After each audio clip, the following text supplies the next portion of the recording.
राज्याच्या अर्थसंकल्पीय अधिवेशनामध्ये मुंबई विधान भवन येथे हिंदू एकता आंदोलनाच्या वतीने हिंदू एकता आंदोलनाचे प्रदेशाध्यक्ष माजी आमदार नितीन शिंदे यांनी क्रूरकर्मा कपटी औरंगजेबाचे उदात्तीकरण थांबवण्याचा निर्णय या अधिवेशनातच सरकारला भाग पाडण्यासाठी विधानमंडळातील हिंदुत्ववादी आमदार माननीय सुधीरभाऊ मुनगंटीवार, मान्य गोपीचंद पडळकर, मान्य महेशभाऊ लांडगे, सौ देवयानी फरांदे, मान्य अतुल भातखळकर, मान्य चित्राताई वाघ यांना सभागृहात क्रूरकर्मा कपटी औरंगजेबाचे उदात्तीकरण थांबवण्यासाठी सरकारला योग्य तो निर्णय घेण्यासाठी प्रश्नावली तयार करून दिली.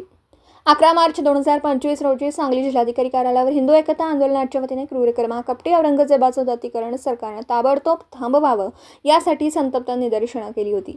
आंदोलनामध्ये क्रूरकर्मा कपटी औरंगजेबाच्या थडग्यावर गलीफ, चादर व फुलं चढवायला बंदी घालावी, क्रूरकर्मा औरंगजेबाच्या थडग्यासमोर नतमस्तक व नमाज पडणं बंद करावं, क्रूरकर्मा औरंगजेबाचं मूळ दगडी बांधकाम असलेलं थडगं ठेवून उर्वरित सर्व मार्बलचं व नक्षीदार बांधकाम तोडून टाकावं, क्रूरकर्मा औरंगजेबाच्या थडगाभोवतीच्या बांधकामावर लावलेला हजरत आलमगीर औरंगजेब नावाचा बोर्ड हटवून क्रूरकर्मा औरंगजेबाचे थडगे या नावाचा बोर्ड लावण्यात यावा या मागण्यांसाठी हिंदू एकता आंदोलनाने केलेल्या निदर्शनाचा संदर्भ घेऊन सरकारकडून या चालू असलेल्या अधिवेशनातच औरंगजेबाच्या उदात्तीकरणावर घाव घालून त्याचं उदात्तीकरण रोखावं.